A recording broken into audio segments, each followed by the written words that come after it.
हो इंशाल्लाह। एलिफ। बाबा, बाबा। अगर वाकई कोई बच्चा होता तो किसी ने उसे देखा क्यों नहीं? एलिफ भी तो सामने नहीं है।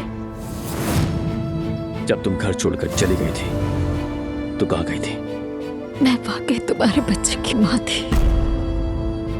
अगर ये सब झूठ ना निकला तो, अगर वाकई वो बच्चा मौजूद हो, अगर इतने साल बाद वो सामने आ जाए, अगर हमारी जिंदगी के ऐन बीच आ गिरे, फिर तुम क्या करोगी आयशा? क्या तुम उमर को छोड़ दोगी? उमर बोलो, हमारे बच्चा जिंदा है या नहीं?